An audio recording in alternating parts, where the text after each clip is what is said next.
विश्वास को न खोइएगा। चाहे जैसी परिस्थिति हो, चाहे जैसा मन का भाव हो, आप अपने विश्वास को दृढ़ रखेंगे तो ये आपको भगवत प्राप्ति करा देगा। ये आपकी समस्त कामनाओं को पूर्ण कर देगा। इंतजार कीजिए, समय का इंतजार कीजिए।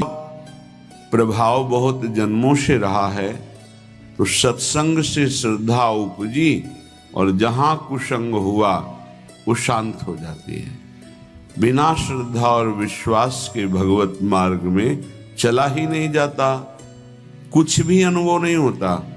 यही श्रद्धा और विश्वास अनुभव कराते हैं। याभ्याम बिना न पश्यन्ति सिद्धा स्वान्तः स्तमीश्वरम।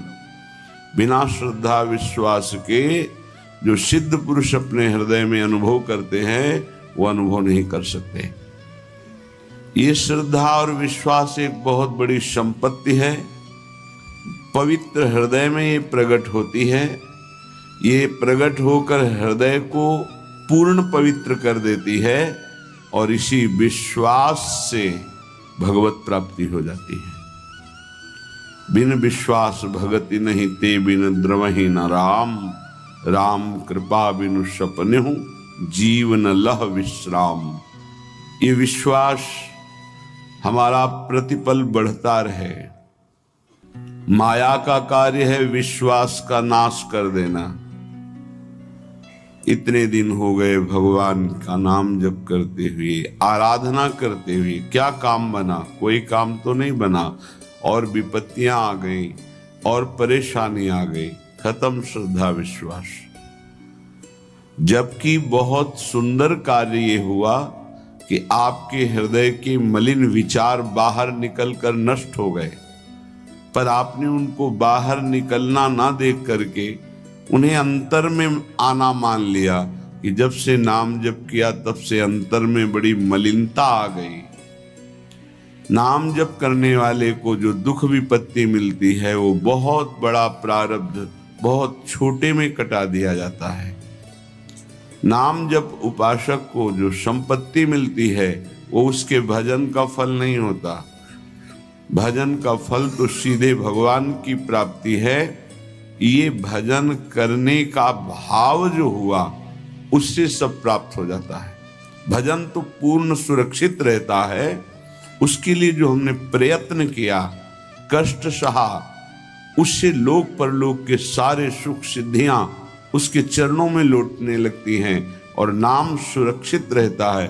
वो भगवान को अधीन करके हृदय में प्रकाशित करता है।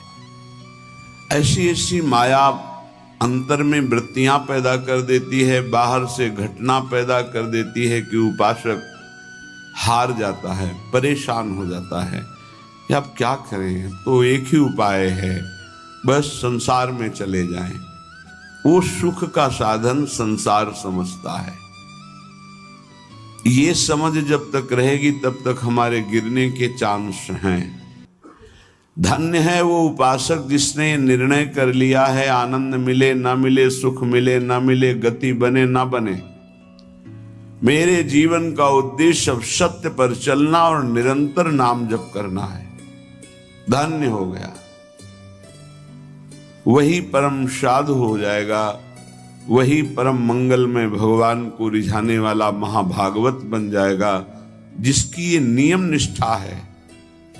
विश्वास कीजिए, बिना इस नियम निष्ठा के आप आगे नहीं बढ़ सकते। अगर आपके मन में है कि ऐसा कोई मार्ग मिले जिससे हमें कभी बुखार ना आवे, जुखाम ना हो, कोई रोग ना हो, कोई तिरस्कार अपमान ना हो, कोई विपत्ति ना हो, तो आप विचार कीजिए, भगवान जब यहाँ अवतार लेकर लीला करते हैं तो उनके भी जीवन में देखा गया बड़ी विपत्तियां, बड़े विघ्न, बड़े बड़े महान असुर, उनके विरोध में संघर्ष में जीवन। आप तो कर्मों का फल भोग रहे हैं, भगवान तो कर्मों को अधीन करके जीव को मुक्त करने वाले हैं, समस्त पापों का नाश करके निष्पाप करने वाले हैं। उन भगवान के कौन से कर्म हैं, भगवान के द्वारा कौन सा कर्म बना के ऐसी विपत्तियां, ऐसा दुख, ऐसी परिस्थितियां। आप तो बहुत छोटा भजन का स्वरूप जानते हैं। जो पूर्व में देवकी वसुदेव जी ने भजन किया, ऐसा कौन भजनानंदी होगा कि सर्वलोक महेश्वर सबका पिता पुत्र बन करके आ गया। क्या भजन किया नंद यशोदा जी ने, महाराज दशरथ, कौशल्या जी ने। विचार करके देखो, ये भी महाभागवत हैं जिनके घर में भगवान घुटनों के बल चलते हैं। हम ऐसे भक्त हैं, जरा सी अनुकूलता में बाधा पड़ी छोड़ दिया प्रभु को। नहीं, ऐसी भक्ति में सफलता हाथ नहीं लगती। किसी भी कार्य में दृढ़ संकल्पवान ही। हरिश्चंद्र जी के पुत्र थे रोहित, रोहित के पुत्र हुए हरित, हरित से चंप नाम के पुत्र हुए जिन्होंने चंपापुरी बसाई। चंप से सुदेव, उनके पुत्र हुए विजय, विजय का भरुक, भरुक का वृक, वृक का पुत्र बाहुक। शत्रुओं ने बाहुक से राज्य छीन लिया तो अपनी पत्नी के साथ वन में चले गए, और वन में जाने पर बुढ़ापे के कारण जब बाहुक की मृत्यु हो गई तब उनकी पत्नी भी उनके साथ सती होने को उद्यत हुई। परंतु महर्षि औरव को यह मालूम हुआ कि इसके तो गर्भ है, इसलिए उन्होंने रोक दिया कि तुम्हें सती नहीं होना, क्योंकि तुम्हारे गर्भ है तो संतान को नष्ट करना ये तुम्हारे अधिकार की बात नहीं। जब उनकी सौतों को यह मालूम हुआ तो उन्होंने भोजन के साथ उसे विष दे दिया। विष को गर कहते हैं, गर। परंतु इतना प्रभावशाली ऋषियों का कृपा पात्र वो गर्भ कि गर के साथ प्रकट हुआ। गर कहते हैं विष को। तो महर्षि औरव ने सगर नाम रखा। महाराज बड़े यशस्वी चक्रवर्ती सम्राट हुए हैं। उन्हीं के पुत्रों ने पृथ्वी को खोदकर समुद्र बना दिया। सगर ने अपने गुरुदेव औरव की आज्ञा मानकर ताल, जंग, यवन, शक, है और बर्बर जाति के लोगों का वध नहीं किया, बल्कि उन्हें विरूप बना दिया। उनमें से कुछ के सिर मुड़वा दिए, कुछ के मूछ दाढ़ी रखवा दी, कुछ को खुले बालों वाला बना दिया, कुछ को आधा मुड़वा दिया। कुछ लोगों को सगर ने केवल वस्त्र ओढ़ने की आज्ञा दी, पहनने की नहीं। कुछ को केवल लंगोटी पहनने की कहा, ओढ़ने नहीं। इसके बाद राजा सगर ने औरव ऋषि के उपदेशानुसार अश्वमेध यज्ञ के द्वारा संपूर्ण वेद और देवतामय आत्मस्वरूप सर्वशक्तिमान भगवान की आराधना की। अश्वमेध यज्ञ में घोड़ा छोड़ा जाता है। उस घोड़े को जिस राज्य से निकले पूजन करके नमस्कार कर दे तो युद्ध नहीं होगा, माना जाता है वो परास्त हो गया। अगर घोड़े के साथ थोड़ी भी छेड़खानी की तो युद्ध होगा और उस बलवान राजा उसे बंदी बनाएगा। तो उस घोड़े को इंद्र ने चुरा लिया अश्वमेध यज्ञ के। पता ही नहीं चला कि किस राजा ने घोड़ा बंदी बनाया, क्योंकि इंद्र ने चुरा लिया, किसी राजा ने नहीं। उस समय महारानी सुमति के गर्भ से उत्पन्न हुए सगर के पुत्रों ने अपने पिता के आज्ञानुसार घोड़ा सारी पृथ्वी छान डाली, ढूंढा पर कहीं नहीं मिला। तब उन्हें बड़ा क्रोध आया और बड़ी गुस्सा से उन्होंने पृथ्वी को खोदना शुरू किया। खोदते खोदते उन्हें पूर्व और उत्तर के कोने पर अपना घोड़ा बंधा दिखाई देगा, जो कपिल मुनि का आश्रम था। 60,000 सगर के पुत्र थे। वो शस्त्र उठाकर कहने लगे, दौड़ो दौड़ो, पकड़ो, यही हमारे घोड़े को चुराने वाला चोर है। देखो तो सही, घोड़ा चुरा के यहां बांध लिया और आंख मूंद कर बैठ गया। ये तो पाप कर्म इसने किया, इसको मार डालो। सब दौड़ पड़े, 60,000 थे। कपिल भगवान आंख मूंदे हुए भगवान के ध्यान में थे। अब जे भी मुनि के पास गए तो उनकी आंख खुल गई। तो महापुरुषों के तिरस्कार के फलस्वरूप उनके शरीरों में आग लग गई। क्षण भर में 60,000 सगर के पुत्र राख बन गए। कोई साप आदि नहीं दिया, केवल वो प्रहार करने आ रहे थे तो उन्होंने देख लिया तो सब राख हो गए। 60,000 सगर के पुत्र।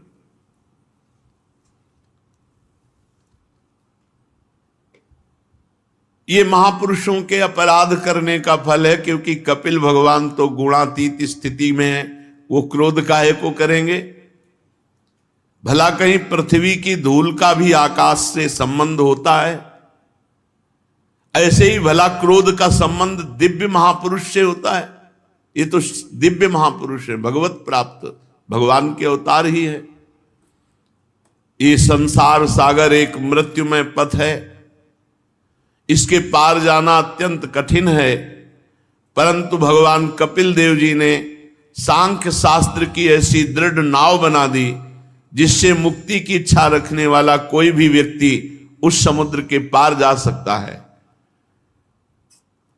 परम ज्ञानी परमात्मा हैं कपिल भगवान, भला उनमें शत्रु और मित्र का भाव कैसे आ सकता है? अब जब सगर को पता चला कि 60,000 पुत्र हमारे भस्म हो गए, तो उनकी दूसरी पत्नी थी केशनी, उनके गर्भ से असमंजस नामक पुत्र हुआ। असमंजस के पुत्र का नाम था अंशुमान। अंशुमान अपने दादा सगर की आज्ञाओं का पालन और उन्हीं की सेवा में लगे रहते थे। असमंजस पहले जन्म के योगी थे, विषय संग के कारण योग से विचलित हो गए थे, परंतु योग का प्रभाव इस जन्म में भी था, इसलिए वे कोई भी अच्छा काम नहीं करते, सब काम बिगाड़ देते कि कोई उनसे प्यार न करे, जिससे सब लोग यही समझने लगे थे कि असमंजस पागल हैं। वे कभी कभी अत्यंत निंदनीय कर्म कर बैठते और अपने को दिखाते बुद्धिहीन पागल। यहां तक कि जब बच्चे खेलते होते तो उठा के सरयू में डाल देते। बड़ा उद्विग्न कर दिया सबको। महाराज सगर जी ने देखा कि ये असमंजस हमारे बिल्कुल विपरीत आचरण, तो त्याग दिया। जब असमंजस ने देखा कि हमारा त्याग हो गया, तो जितने बालक सरयू में फेंके थे सबको जीवित करके अपनी अपनी अवस्था के अनुसार नगर में छोड़ दिया और आप वन के लिए चले गए।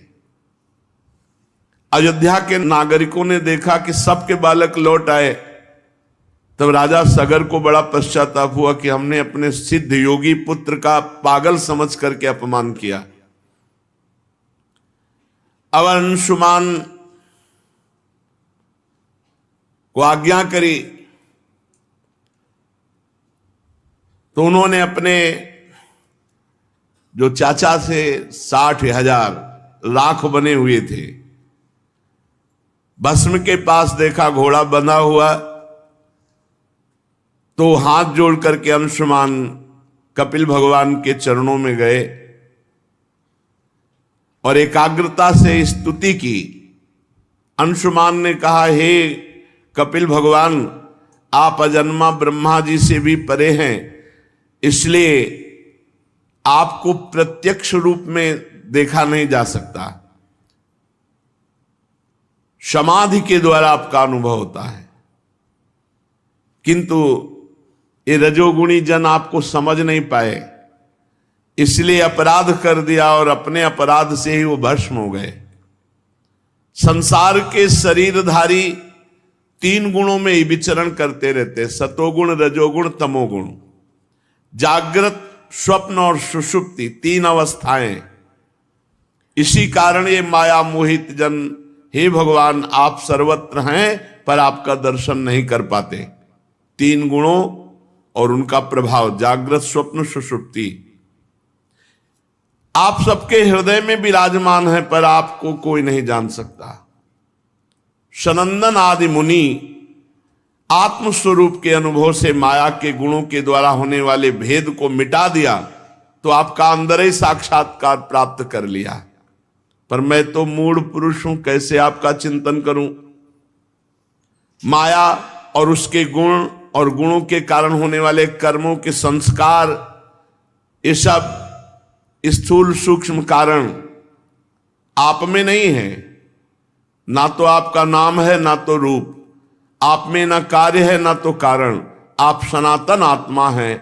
ज्ञान का उपदेश करने के लिए कपिल रूप धारण किया। हम आपको नमस्कार करते हैं। भगवान कपिल देव जी ने कहा, बेटा इस घोड़े से हमारा कोई संबंध नहीं। पता नहीं कौन तुम्हारे पिता के यज्ञ पशु को चुरा के लाया और यहां आश्रम में बांध दिया, और तुम्हारे चाचाओं ने मूर्खता की, वो समझे कि हमने घोड़ा चुराया तो हम पर प्रहार करने को चले तो भस्म हो गए। अंशुमान ने बड़ी नम्रता से कहा, प्रभु मेरे पुरखों का उद्धार कैसे होए जो भस्म हो गए? तो उन्होंने कहा, गंगा जल से होगा। यदि गंगा जी कृपा करें और भूतल पे आए और तुम्हारे पुरखों की राख उनमें, तो उनका परम कल्याण हो जाएगा। अंशुमान जी ने जो अश्वमेध यज्ञ का घोड़ा था उसको लिया और पहले ब्राह्मणों से अश्वमेध यज्ञ पूर्ण कराई। फिर महर्षि और के बतलाए हुए मार्ग से महाराज सगर परम पद को प्राप्त हुए। अंशुमान जी ने बड़ी घोर तपस्या की गंगा जी लाने के लिए, परंतु सफलता नहीं मिली। गंगा जी लाने के पहले ही मृत्यु आ गई और उनका शरीर छूट गया। अंशुमान के पुत्र दिलीप हुए।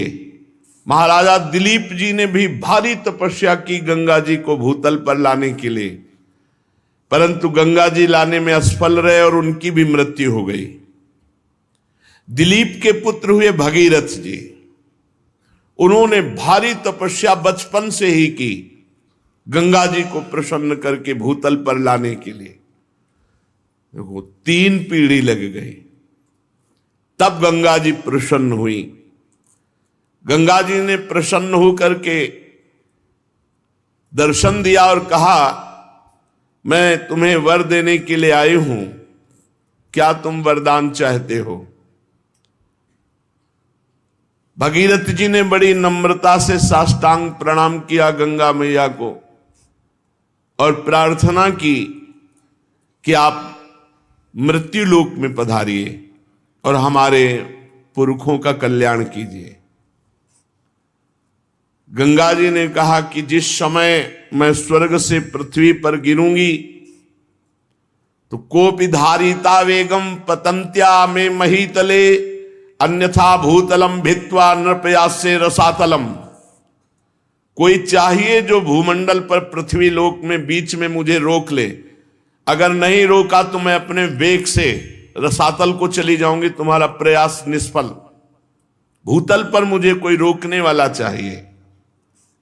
इसके अतिरिक्त दूसरी बात, किम चाहम नु भुवम यास्य नरा मैया मृजंत्यघम मृजामि तदघम कुत्र राजस्तत्र विचिंत्यताम। भगीरथ, ये 2 समस्याएं हैं। भूतल पर कोई चाहिए जो मुझे रोक ले, नहीं तो मैं रसातल को चली जाऊंगी ब्रह्मलोक से सीधे। और दूसरी बात, पृथ्वी पे जाऊंगी तो पापी लोग मेरा स्पर्श करके निष्पाप हो जाएंगे, पर मैं पाप युक्त हो जाऊंगी, तो मैं पाप कहां धोऊंगी? इस विषय पर तुम विचार करो। भगीरथ जी ने कहा, पहले समस्या का तो समाधान मैं अभी किए देता हूं।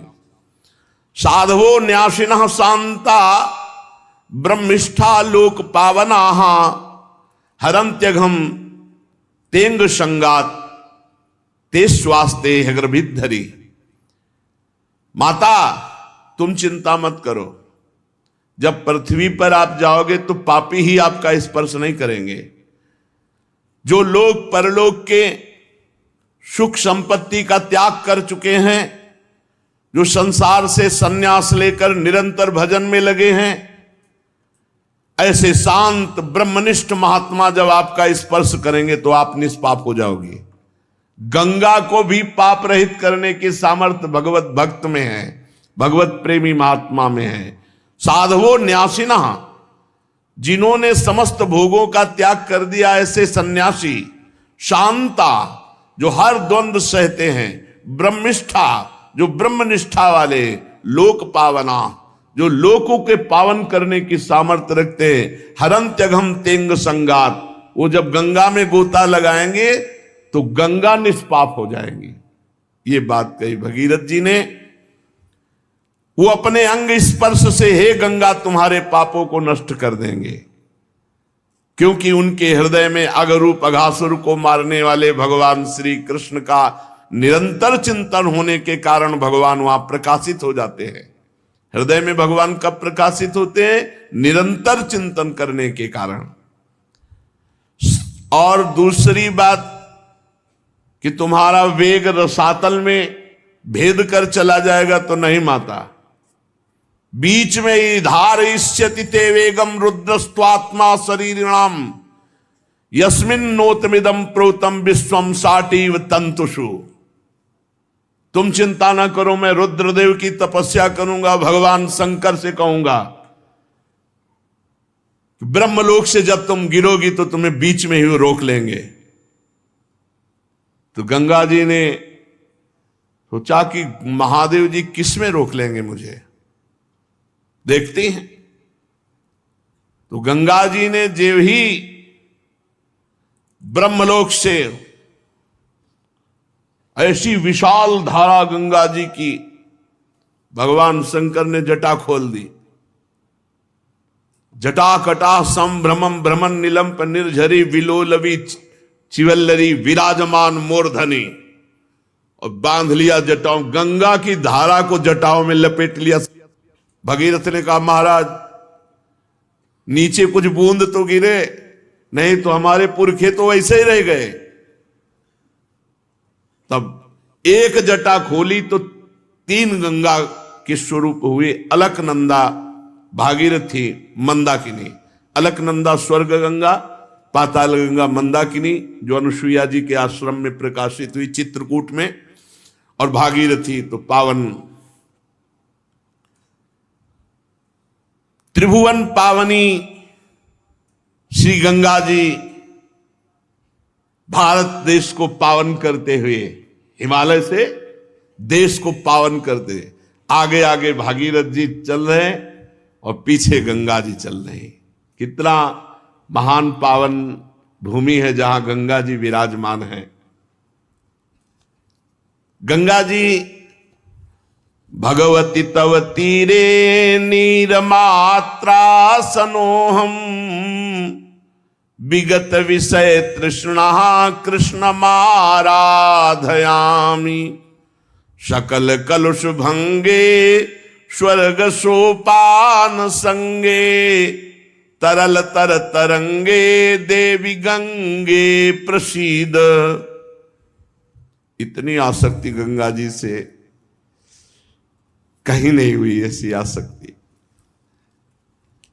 यमुना जी का अवगाहन सेवन हुआ पर उतना नहीं हुआ जितना गंगा जी का हुआ। बचपन से गंगा जी ही पूरा जीवन थी। आहार भी गंगा जल का ही और विहार भी गंगा के तट का। पूरा गंगा शब्द से एकदम रोमांच होता है, जैसे अपनी सगी माँ की याद आ जाए और हृदय विकल हो जाए, ऐसे हो जाता है। गंगा जी की आसक्ति हृदय में इतनी कि वो बता नहीं सकती। जैसे अपनी माँ से आसक्ति होती है ऐसे गंगा जी से आसक्ति थी, और उन्होंने पालन पोषण माँ की तरह ही किया। हे देवी, तुम्हारे तीर पर केवल तुम्हारा जलपान करता हुआ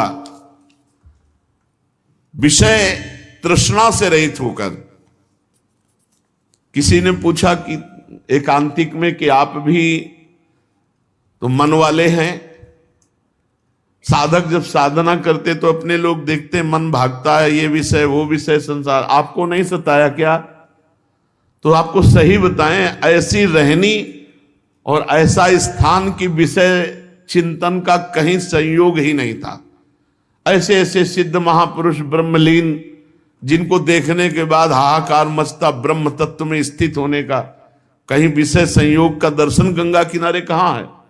और कभी हरिद्वार की तरफ ऊपर नहीं चढ़े, जहां देखा कि भीड़ वहां नहीं गए, बस किनारा किनारा ही, प्रयाग, तीर्थराज, काशी विश्वनाथ घाटों में, फिर किनारा वापस, यही क्षेत्र ही था, यही क्षेत्र था। हम कहीं जीवन में नहीं गए, किसी भी तीर्थ में, किसी और धाम में नहीं गए।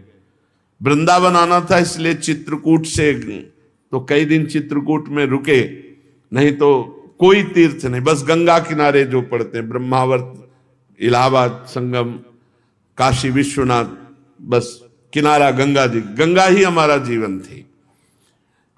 विषय तृष्णा का नाश करती है गंगा जी का दर्शन, स्नान और जलपान विषय तृष्णा का नाश करके और भगवान की आराधना की अद्भुत वृत्ति देती हैं। हे सकल पाप विनाशिनी, स्वर्ग सोपान रूपिणी, तरल तरंगिणी देवी गंगे,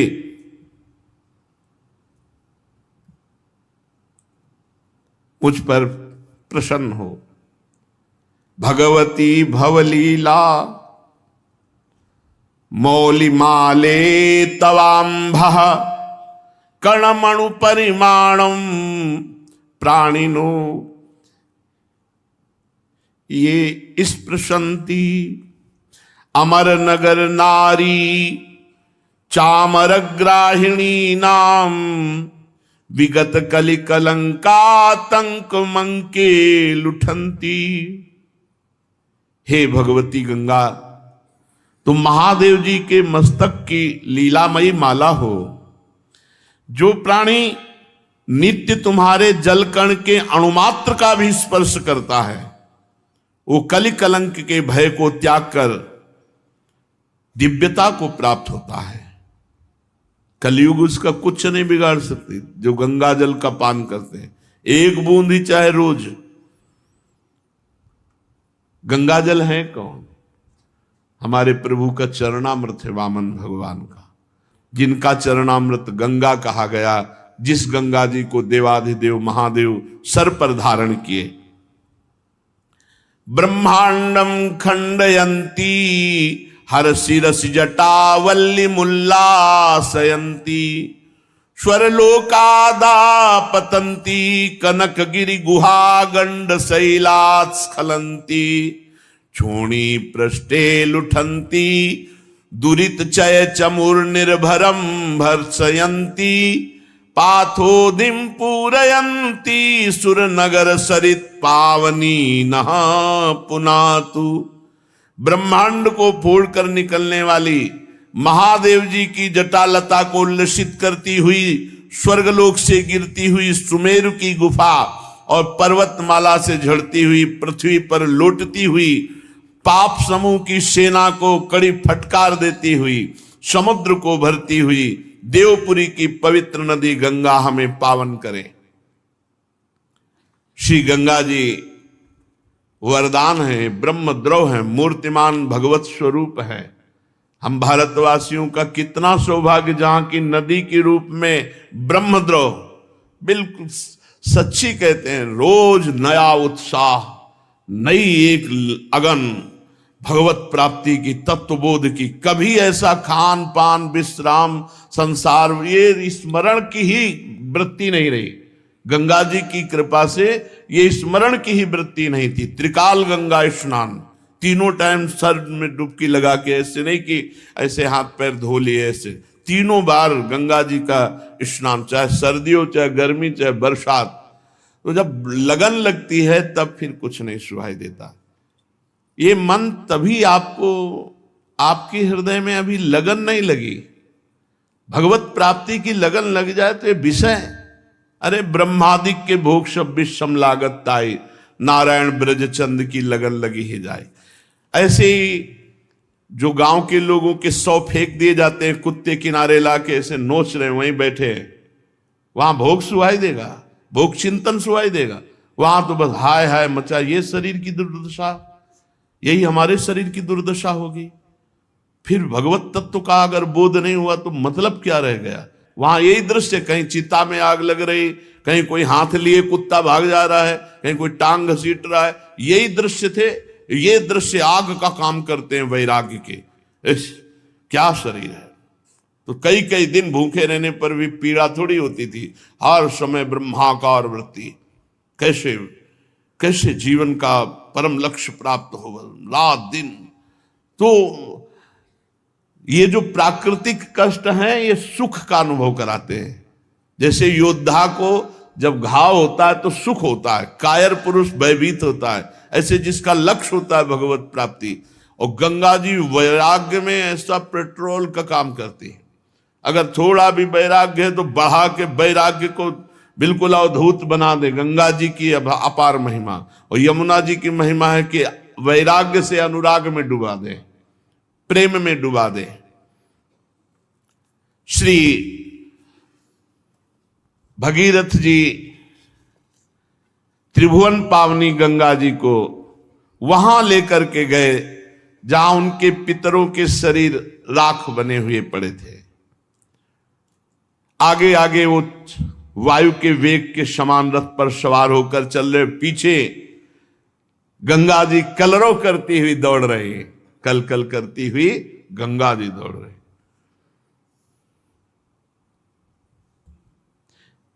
इस प्रकार गंगा सागर संगम पर पहुंचकर उन्होंने जले हुए पुत्रों को अपने जल से गंगा जी ने पावन किया।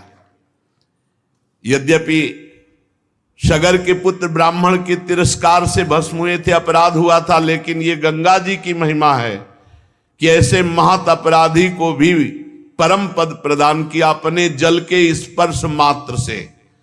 केवल गंगा जल का जे ही उनके शरीर की राख से स्पर्श हुआ कि सब के सब परम पद के अधिकारी बन गए। जय हो भारत भूमि की, जहां ऐसी पावन गंगा जी। अरे गंगा जी का दर्शन, गंगा जी का आचमन, गंगा जी का स्नान तो निष्पाप करता ही। अगर गंगा गंगा यो ब्रुयात योजना नाम सतैरपि, गंगा गंगा गंगा ऐसा उच्चारण करे तो 400 कोस दूर से निष्पाप कर देती गंगा जी। जिनके उद्धार का कोई उपाय नहीं, वो भागवत अपराधी सगर के पुत्र परम पद को प्राप्त हुए, ऐसी माता गंगा जी की महिमा है। केवल गंगा स्पर्श मात्र से। और जो रोज गंगा जी नहाते हैं, गंगा जी का दर्शन करते हैं, गंगा जल पान करते हैं, भला उनके उद्धार में क्या। बड़ी परम पवित्रता की मूर्ति गंगा जी, वो अनुभव अलग अलग महिमा है। पवित्रता की मूर्ति गंगा जी। ज्ञान का उन्मेष गंगा जी के जल से होता है। वैराग्य तो चरम सीमा तक बढ़ जाता है, मृत्यु भी बिल्कुल खिलवाड़ लगती है।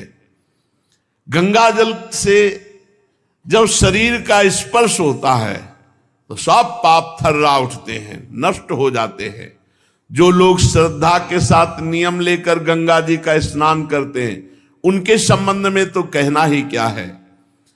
मैं गंगा जी की महिमा के संबंध में जो कुछ कहा है उसमें कोई आश्चर्य की बात नहीं, क्योंकि गंगा जी सर्वाश्चर्य में भगवान के चरण का धोवन है।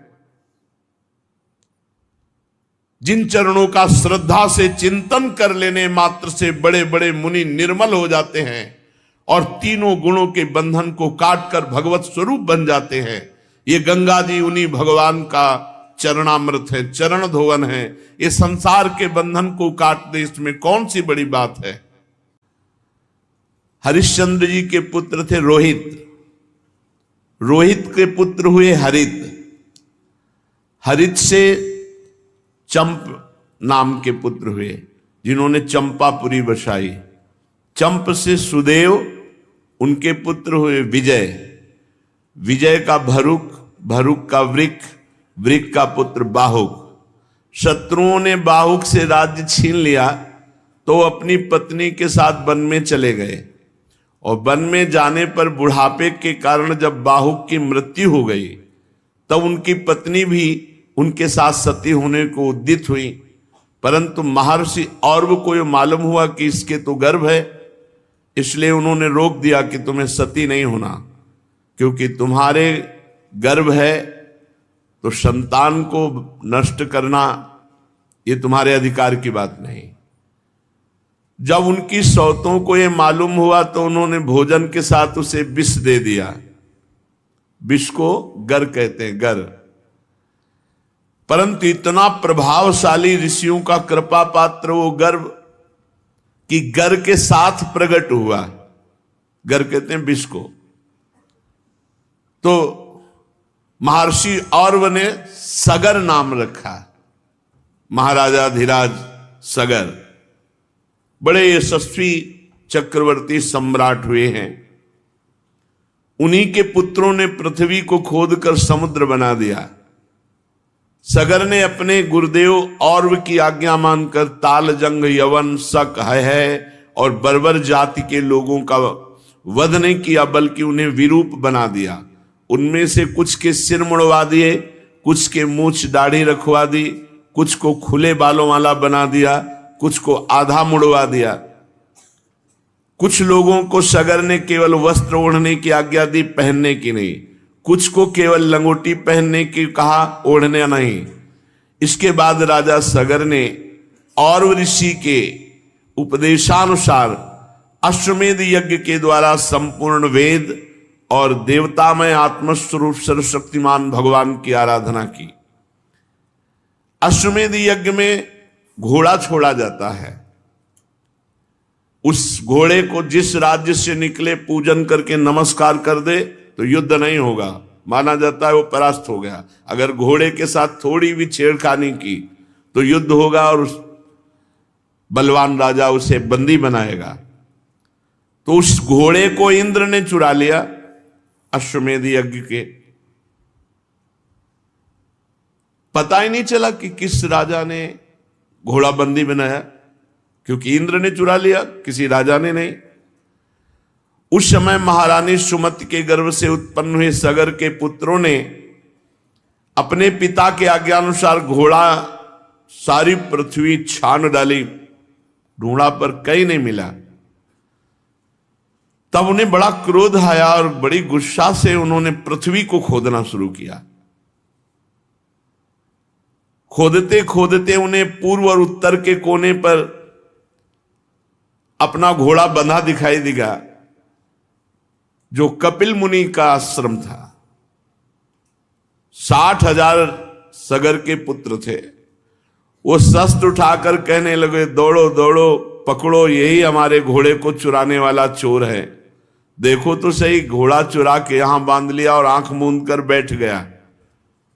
ये तो पाप कर्म इसने किया, इसको मार डालो। सब दौड़ पड़े, 60,000 थे। कपिल भगवान आंख मूंदे हुए भगवान के ध्यान में थे। अब जे भी मुनि के पास गए तो उनकी आंख खुल गई। तो महापुरुषों के तिरस्कार के फलस्वरूप उनके शरीरों में आग लग गई। क्षण भर में 60,000 सगर के पुत्र राख बन गए। कोई साप आदि नहीं दिया, केवल वो प्रहार करने आ रहे थे तो उन्होंने देख लिया तो सब राख हो गए। 60,000 सगर के पुत्र।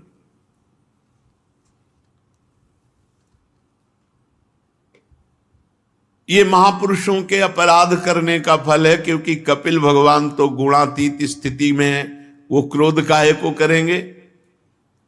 भला कहीं पृथ्वी की धूल का भी आकाश से संबंध होता है? ऐसे ही भला क्रोध का संबंध दिव्य महापुरुष से होता है? ये तो दिव्य महापुरुष है, भगवत प्राप्त भगवान के अवतार ही है। ये संसार सागर एक मृत्युमय पथ है, इसके पार जाना अत्यंत कठिन है। परंतु भगवान कपिल देव जी ने सांख्य शास्त्र की ऐसी दृढ़ नाव बना दी, जिससे मुक्ति की इच्छा रखने वाला कोई भी व्यक्ति उस समुद्र के पार जा सकता है। परम ज्ञानी परमात्मा हैं कपिल भगवान, भला उनमें शत्रु और मित्र का भाव कैसे आ सकता है? अब जब सगर को पता चला कि 60,000 पुत्र हमारे भस्म हो गए, तो उनकी दूसरी पत्नी थी केशनी, उनके गर्भ से असमंजस नामक पुत्र हुआ। असमंजस के पुत्र का नाम था अंशुमान। अंशुमान अपने दादा सगर की आज्ञाओं का पालन और उन्हीं की सेवा में लगे रहते थे। असमंजस पहले जन्म के योगी थे, विषय संग के कारण योग से विचलित हो गए थे, परंतु योग का प्रभाव इस जन्म में भी था, इसलिए वे कोई भी अच्छा काम नहीं करते, सब काम बिगाड़ देते कि कोई उनसे प्यार ना करे, जिससे सब लोग यही समझने लगे थे कि असमंजस पागल है। वे कभी कभी अत्यंत निंदनीय कर्म कर बैठते और अपने को दिखाते बुद्धिहीन पागल। यहां तक कि जब बच्चे खेलते होते तो उठा के सरयू में डाल देते। बड़ा उद्विग्न कर दिया सबको। महाराज सगर जी ने देखा कि ये असमंजस हमारे बिल्कुल विपरीत आचरण, तो त्याग दिया। जब असमंजस ने देखा कि हमारा त्याग हो गया तो जितने बालक सरयू में फेंके थे सबको जीवित करके अपनी अपनी अवस्था के अनुसार नगर में छोड़ दिया और आप वन के लिए चले गए। अयोध्या के नागरिकों ने देखा कि सबके बालक लौट आए, तब राजा सगर को बड़ा पश्चाताप हुआ कि हमने अपने सिद्ध योगी पुत्र का पागल समझ करके अपमान किया। अब अंशुमान, जब किसी इंसान की मृत्यु होती है तो उसके घर के बाहर तुरंत भीड़ लग जाती है, दूर दूर से रिश्तेदार जमा हो जाते हैं, पड़ोसी इकट्ठे हो जाते हैं और घर का आंगन लोगों से भर जाता है। चारों तरफ रोना धोना मच जाता है। सच में दुखी होते हैं तो कुछ सिर्फ रस्म अदायगी के लिए आंसू बहाते हैं और फिर तैयारियां शुरू हो जाती हैं उस अंतिम यात्रा की जो निकलती है शमशान घाट की तरफ। बांस की अर्थी बनाई